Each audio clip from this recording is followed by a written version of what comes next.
Bom dia, pessoal, tudo bem? Sejam bem-vindos à nossa segunda aula do curso de voo por instrumentos do piloto comercial aqui do Aeroclube de Juiz de Fora. Eu sou o Bernardo, sou professor e piloto, e hoje a gente vai conversar um pouco sobre alguns conceitos introdutórios no voo por instrumentos, algumas coisas de radionavegação. Eu vou partir do pressuposto de que vocês não sabem nada sobre radionavegação. Se vocês já souberem, é uma coisa boa para vocês revisarem. É uma matéria que é um pouquinho complexa, no sentido de o piloto privado a gente aprende muita coisa no início, e no piloto comercial, quando a gente começa o voo por instrumentos, é como se você começasse o piloto privado de novo. É muita novidade, muita coisa nova, briefings novos, cartas novas, formas de comunicação novas, né, a fraseologia. Então, por isso que é legal a gente falar agora sobre a radionavegação, sobre o voo por instrumento e tudo mais, para vocês já chegarem lá na parte prática meio frescos ali, já sabendo como funciona essa parte, pelo menos a ideia teórica aí do voo por instrumentos. Vale comentar aqui, na prova de piloto comercial, na teórica lá na ANAC,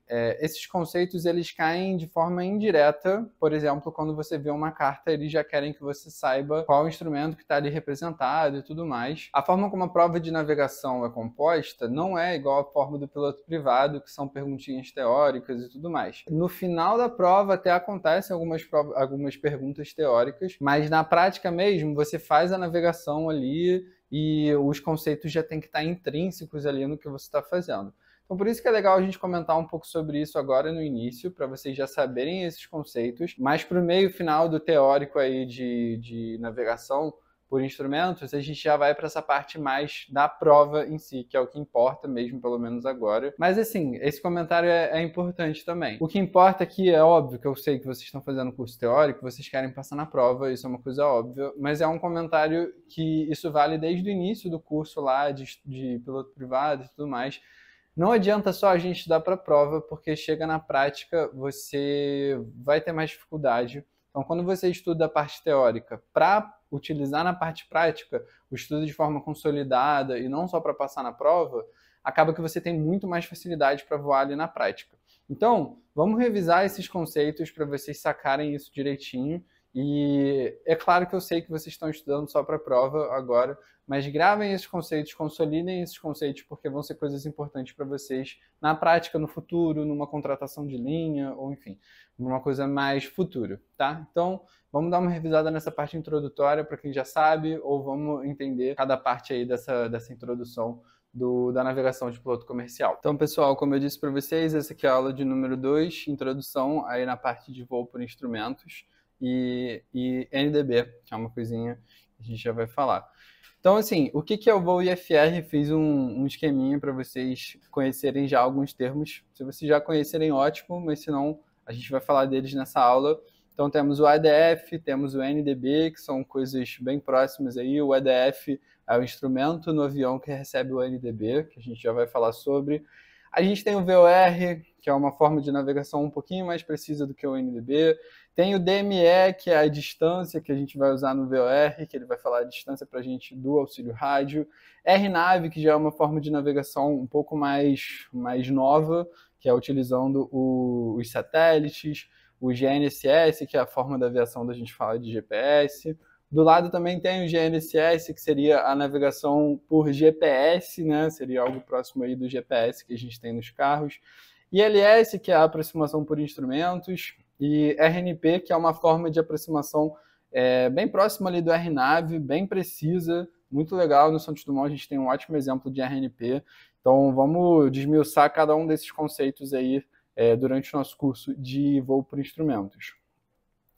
Então, alguns comentários introdutórios que valem a gente conhecer antes da gente começar a falar de rádio auxílio e tudo mais. Primeiro é a desorientação espacial, que é um fenômeno que acontece quando a gente está voando sem orientação visual. Então, vou ler aqui para vocês. Orientação espacial é a habilidade do ser humano em manter a orientação do corpo e a postura quando em repouso ou em movimento no solo. Basicamente, a gente se organiza no espaço, a gente se situa no espaço através do ouvido médio lá, o ouvido interno, que tem um líquido lá no labirinto, que a gente consegue se localizar, e principalmente pela parte da visão, que é uma coisa que a gente utiliza muito para localização. Então, alguns pontos aqui, ó. O corpo humano não foi feito para voar, definitivamente até o Santos Dumont lá iniciar os voos, a gente não voava necessariamente, talvez de balão, alguma coisa assim, mas a gente não é um corpo adaptado para voar. Os pássaros, eles já têm asas, já são feitos para voar, não é o nosso caso. A nossa visão é a maior referência de orientação, como eu falei para vocês, a gente se baseia muito no espaço em relação à visão, principalmente. A desorientação é a discordância entre o que vemos e o que sentimos. Existe até um vídeo no YouTube, eu não consegui achar, mas existe um vídeo interessante, que é esse fenômeno da desorientação sendo feito por um professor lá de física, e ele basicamente bota o aluno para girar numa cadeira, e ele gira esse aluno de várias formas, assim, gira para um lado, aí gira um pouquinho mais devagar, gira para o outro lado, parado, gira muito rápido, não sei o quê. No final, o aluno ele nem sabe o que mais está girando. Então, ele está com o olho fechado e ele está parado, assim, por exemplo, e ele acha que está girando. Então, não sei se já fizeram isso, de girar igual uma criança, assim, e aí vocês param de girar e parece que está tudo girando ainda. Então, isso tem a ver com o líquido interno lá do labirinto. Então, a nossa localização, ela vai muito ali da visão, e aí a gente começa a ficar tonto, não sei o quê. Então, essencialmente, a desorientação é isso, é a discordância entre o que vemos e o que sentimos ali do nosso corpo.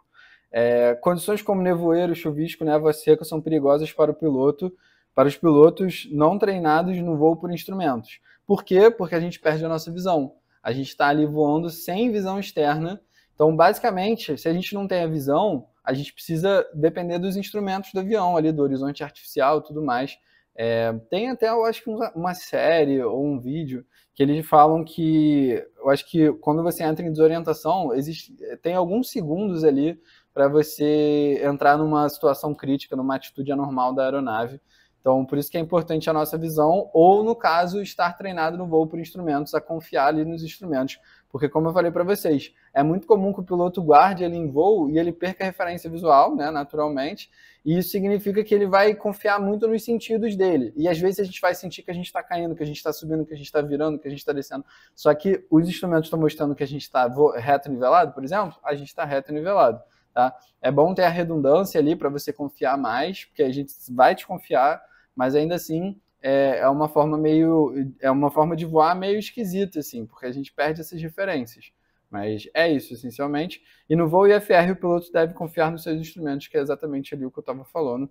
Tem um vídeo recomendado, se vocês baixarem um slide, vocês conseguem clicar no vídeo, que é um vídeo do Aero por Trás da Aviação falando de desorientação e testando um pouco desses fenômenos de desorientação no voo. Então, beleza. Outra coisa que acontece ali no voo, quando a gente está em situações que a gente não tem muito visual para fora, voo para instrumentos e tal, são as ilusões formadas no voo. Então, em voos noturnos ou em situações meteorológicas adversas, algumas ilusões podem acontecer em relação à altura ou distância da pista. Essas condições podem ser evitadas com o uso de ILS ou PAPI, que o ILS é o pouso de precisão que o avião vai seguir. Então, é só você confiar ali nos instrumentos e seguir a trajetória lá do ILS. E o PAPI é aquela luz externa que a gente tem ali do lado da pista. PAPI ou VASE, né? Existe o VASE também, mas o PAPI é o mais preciso. E são as luzes para indicar a sua rampa de planeio. Então, confiar nesses caras aí te garante que você vai conseguir pousar mais tranquilo de noite, em nevoeiro e tudo mais.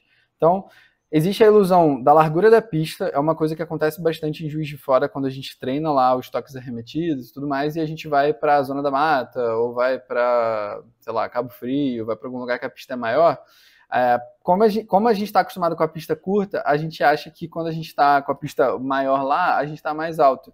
Então ele fala isso, ó, pistas mais estreitas fazem parecer que a aeronave está mais alta. É o contrário, na verdade. Quando a pista é mais estreita, parece que a gente está mais alto. Então, a gente vai arredondar mais alto quando a gente chegar nessas pistas largas e tudo mais, e aí acaba que a gente dá um catrapão lá. Então, largura da pista, pistas mais estreitas fazem parecer que a aeronave está mais alta.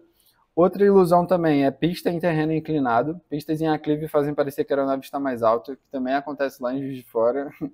Ilusão de terreno sem característica. Pouso na água, por exemplo, sem muita referência, pode gerar a impressão de que a aeronave está mais alta. Pouso na água, pouso na grama, algumas coisas assim que você perde muita referência. Você, tipo, num campo de grama mais extenso, neve, essas coisas, parece que a aeronave está mais alta. E ilusões atmosféricas, chuva no para-brisa pode gerar ilusão de altitude maior. Já a névoa pode gerar ilusão de distância maior. Tá? Em todas as situações, o piloto terá a tendência de descer mais a aeronave, trazendo perigo ao voo. Então, todas essas situações que eu falei, pista mais estreita, pista em aclive, nevoeiro, tudo mais, é interessante que você pouse por instrumentos, pouse confiando no PAP, que aí você vai ser jogado para a trajetória correta lá para o glide slope da pista certinho. Então, belezinha.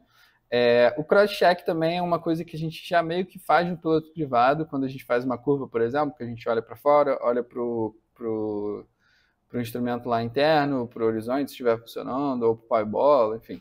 Então, a gente vai fazendo esse cross-check. No voo para instrumentos, isso é muito, muito, muito importante. Então, o check cruzado é a análise dos instrumentos de forma comparativa. Ou seja, você observa duas informações partindo de instrumentos diferentes sobre o mesmo fator. Isso garante mais credibilidade naquela informação. O cross-check no voo IFR é de extrema importância, já vista a possibilidade do voo IMC, ou sob capota, quando você estiver treinando lá, né? Mas se você voar guardado também, você vai ter que confiar bastante nos instrumentos. No voo IFR, a ideia é sempre observar o horizonte artificial, esse é sempre, sempre, sempre o nosso foco, porque quando a gente voa o VFR, a gente olha para fora bastante. Então, no IFR, você vai voar olhando bastante o horizonte artificial. No IFR, a ideia é sempre observar o horizonte artificial, pois ele te dará as informações principais sobre a atitude da aeronave e posicionamento em relação ao solo se você está em curva nivelado. A sua visão no voo IFR sempre estará no horizonte artificial. Por exemplo, ao realizar uma curva, o piloto deverá olhar o horizonte artificial, o turn coordinator, o power bola, né? O horizonte artificial, o altímetro, o horizonte artificial, o velocímetro, o horizonte artificial, o climb e o horizonte artificial. Então, é uma visão que você sempre olha para outro instrumento, olha para o horizonte, olha para o instrumento, olha para o horizonte. Evita olhar sempre para o mesmo instrumento, aquela visão de túnel que você fica hipnotizado olhando o mesmo instrumento, esperando acontecer alguma coisa. Sempre volta para o horizonte artificial. Olha para alguma coisa, horizonte. Olha para outra coisa, horizonte. Sempre assim. Embaixo eu falei isso mesmo. Evite a visão de túnel e olhar muito tempo para o mesmo instrumento. Isso acontece quando a gente, em algumas situações, tipo, alguma coisa está fora do normal. Não necessariamente uma emergência, né? Mas, sei lá, o tempo fechou um pouquinho mais, você, sei lá, tem um CB perto, alguma coisa assim, ou tomou um esporro no rádio, alguma coisa assim. Aí você dá uma hipnotizada, às vezes entra nessa visão de túnel. Então evita sempre isso, olha sempre para o horizonte, volta para o horizonte, olha para o instrumento, olha para o horizonte, sempre assim, que aí não tem erro. Agora a gente começa a falar do ADF, que a sigla significa Automatic Direction Finder. Ou seja, ele basicamente vai apontar para alguma direção que estiver sendo emitido aquele sinal de rádio, tá? Esse início do voo para instrumento, a gente vai falar bastante de sinal de rádio, tá? Então, depois a gente fala de GPS, essas coisas. Mas no início era tudo rádio.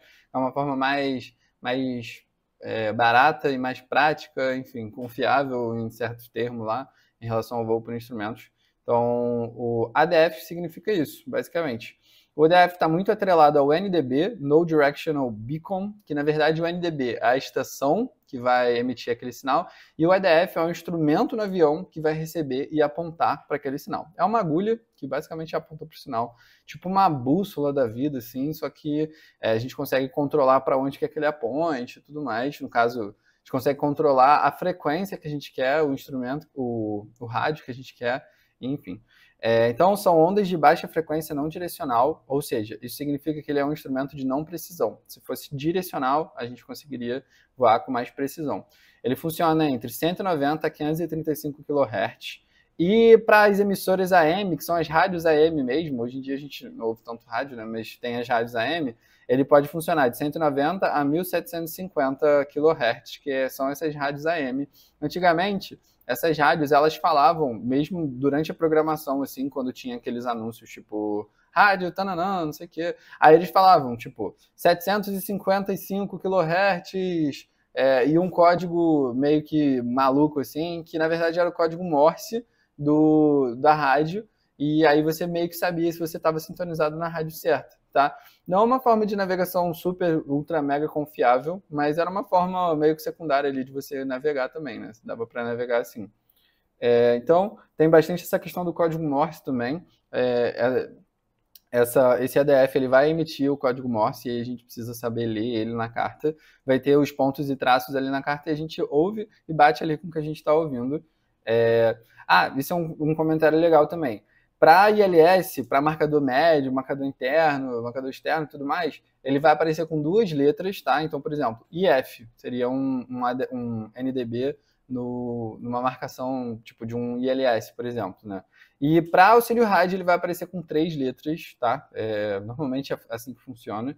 E como eu tinha falado antes, ele é um instrumento de não precisão, tá? A gente não pode fazer um pouso de precisão por NDB, por exemplo, tá? Então, é isso. Aqui eu botei um esqueminha que seria mais ou menos assim. O avião está voando e o auxílio rádio ali, o NDB, está a 45 graus ali da proa da minha aeronave. Imagina que eu estou voando para o norte ali. Então a seta vai apontar... na verdade está a 40 graus ali, pelo menos no instrumento, no ADF está apontando ali no 040. Não bateu exatamente com os 45 que eles escreveram, não, mas tudo bem, enfim. Então, essa seria a demonstração no painel do avião. A gente teria essa seta apontando para a nossa direita no 040, deveria ser no 045, né? Mas no 040. E caso eu queira aproar aquele instrumento, aquele auxílio rádio, né, o NDB, eu curvaria à direita e estabilizaria minha proa na 040, por exemplo. Tá? Então, aproar é isso, é você seguir na direção do auxílio. A gente consegue voar de duas formas nesses auxílios. Ou a gente vai aproar para eles, ou a gente vai voar com eles na nossa cauda. Aí a seta vai ficar ao contrário, tá? E, essencialmente, é isso. Assim, o funcionamento do ADF é basicamente você voar para a proa que ele está te apontando, para o auxílio rádio, né? Ou você voar contra aquele auxílio, tipo, indo para fora do auxílio, tá? Quanto mais perto, mais preciso ele vai ser, mais sensível, na verdade, ele vai ser. Quanto mais longe, menos sensível ele vai ser, né? Então vai ser, as curvas vão demorar mais para você chegar num QDR ou num QDM, enfim. Então, essencialmente é isso, tá? Já falo desse QDM, QDR e tudo mais. Então, o NDB, como eu disse para vocês, é a antena que emitirá o sinal que o ADF recebe a bordo da aeronave. O alcance das ondas não direcionais acaba sofrendo algumas influências. Por isso, isso é um dos fatores também dele ser de não precisão, né? Os principais fatores são relevo da região, condições atmosféricas, frequência de transmissão e potência do transmissor. Então, se for um transmissor não muito potente, ele não vai chegar muito longe desse sinal. A frequência também, dependendo, ela vai se perder um pouco mais na atmosfera. O relevo da região, ele pode interferir. Então, se você tiver um NDB no meio de muita montanha, acaba que se você estiver voando baixo, você não vai receber direito o sinal. E condições atmosféricas, tipo CD ou cargas elétricas, tudo mais, raio, essas coisas, acabam interferindo porque aí a seta aponta para a carga elétrica. Então, fica um pouquinho não preciso, tá? Então, ó, os possíveis erros mais comuns do NDB são o efeito montanha ou relevo, minimiza a voando às altas altitudes, que é isso que eu falei, quando a gente está voando baixo e o NDB está atrás de uma montanha, alguma coisa assim, acaba que você não vai receber bem esse sinal. Então, a gente minimiza. A gente minimiza a maior parte dos erros assim, do NDB voando alto, tá? Efeito de costa, esse é mais complexo. A velocidade das ondas de rádio sobre a água é diferente de sobre a terra, costa. Essa diferença provoca uma refração quando a onda cortar o litoral num ângulo inferior a 30 graus. Pode ser minimizado voando alto, como eu disse para vocês, utilizando sinais que cortem a costa a aproximadamente 90 graus ou NDBs próximos à costa. Então, se tiver um NDB ali no litoral, é melhor utilizar ele. E se tiver um NDB muito para dentro da terra, pode acontecer isso por questão da densidade da água e tudo mais. Enfim, é de não precisão, como eu falei para vocês, né? Os efeitos meteorológicos, as descargas elétricas dos CBs causam interferência. Então é isso, se o CB estiver muito carregado, soltando raio e tal, isso vai atrapalhar ali no seu voo por NDB, tá? Efeito noturno, entre o nascer e o pôr do sol, a ionosfera apresenta algumas mudanças nas suas características. Isso provoca alteração nos sinais de rádio, é mais presente acima de 70 milhas do NDB, e a gente resolve isso com altitudes elevadas, tá? Como eu falei para vocês. Isso voltando lá para as aulas de meteorologia, né? A ionosfera, que é a camada que vai rebater ali o sinal de rádio, se ela muda quando está amanhecendo, quando está entardecendo, isso altera um pouquinho a questão do sinal de rádio. Então, se você estiver mais longe ali das 70 milhas ali do NDB, ele não vai funcionar legal também. E interferências que podem acontecer, confusões com frequências similares. Uma forma de prevenir isso é sempre conferir se aquele NDB que você está voando está correto. Então, vê o código Morse na carta, ouve o código Morse dentro do avião, vê se está batendo e tudo mais, porque pode acontecer de terem sinais próximos e atrapalhar um pouquinho ali no seu voo por NDB.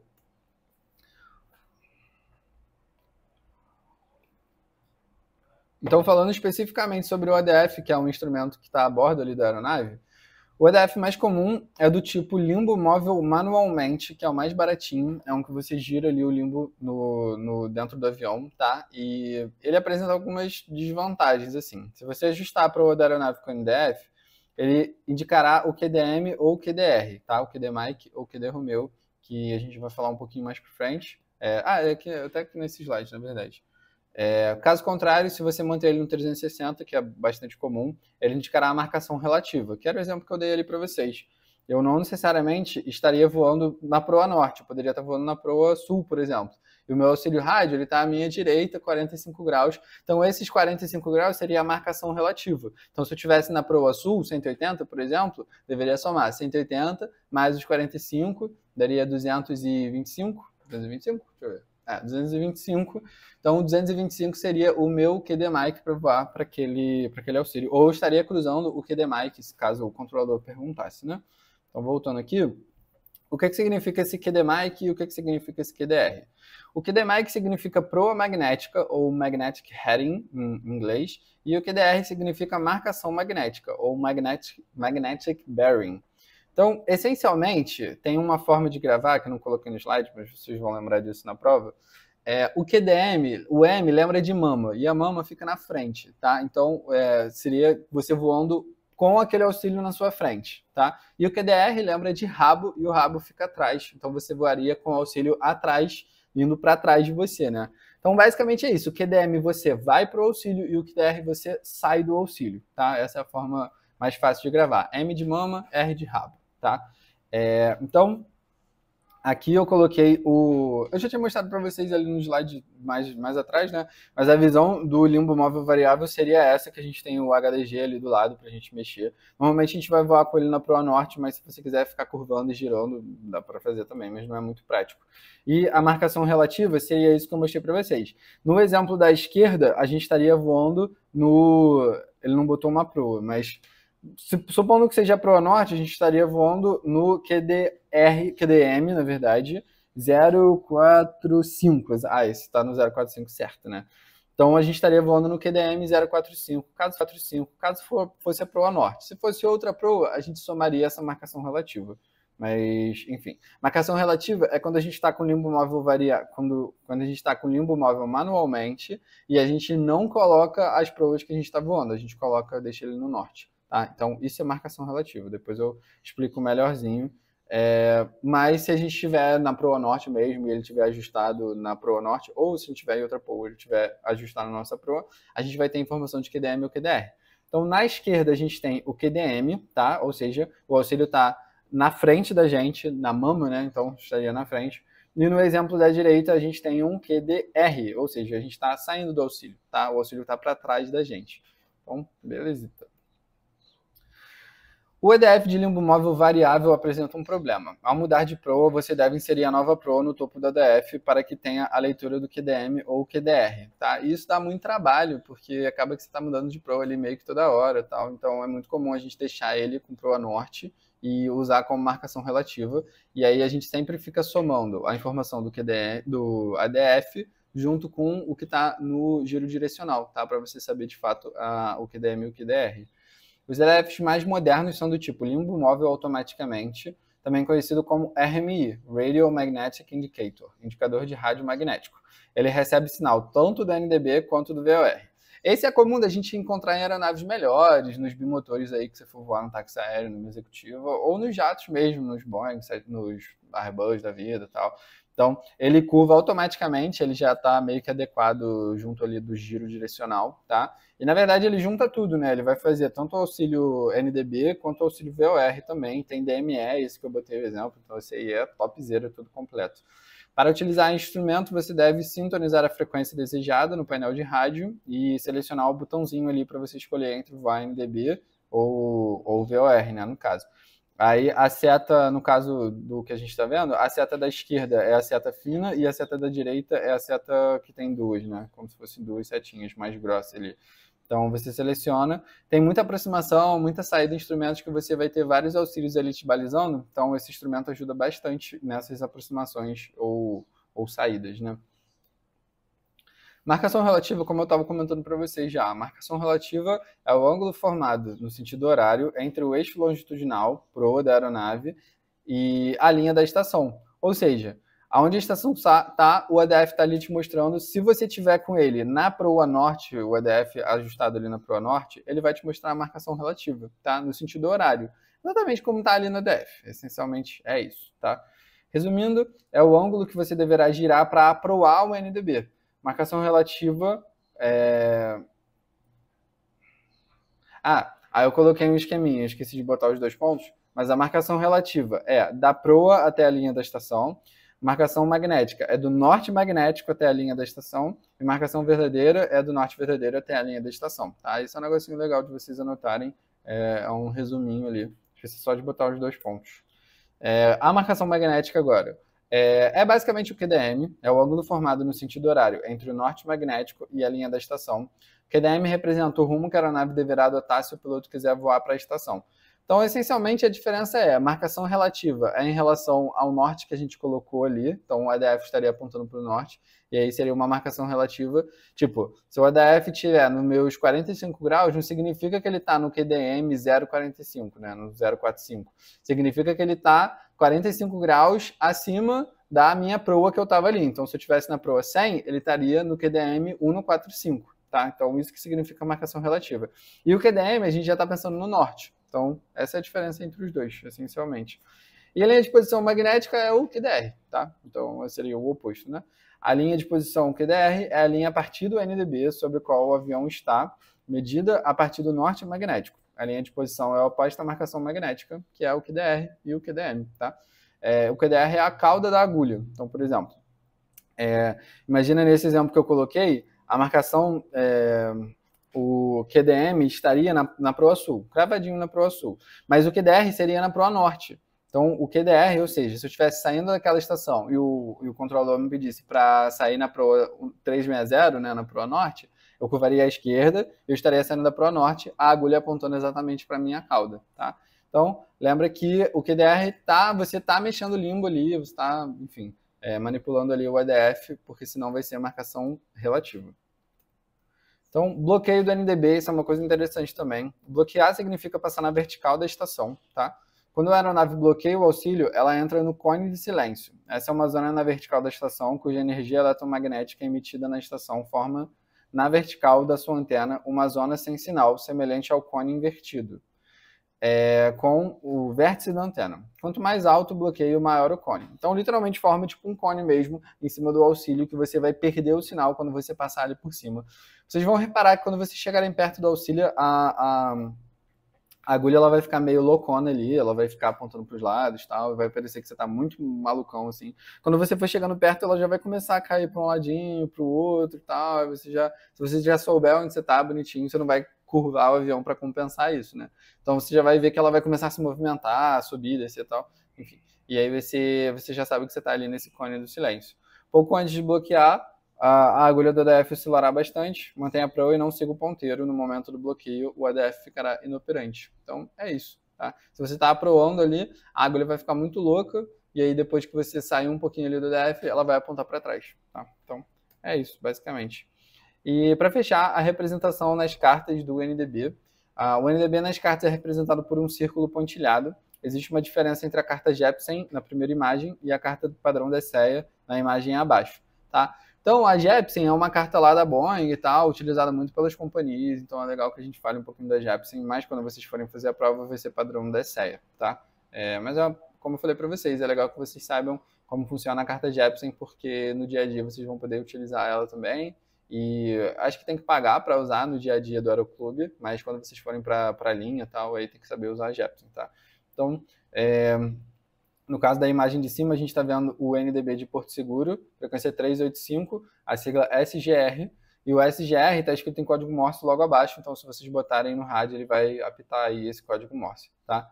Então, e esse procedimento, a gente bloquearia ali o NDB, aí afastaria no QDR 308, depois interceptaria no QDM 105 para efetuar pouso, enfim, aí uma coisa mais avançadinha aí da gente falar, mas, enfim. Abaixo ou acima do auxílio existe um quadro com o nome do NDB, a frequência do auxílio, a sigla e o código Morse para a conferência no rádio.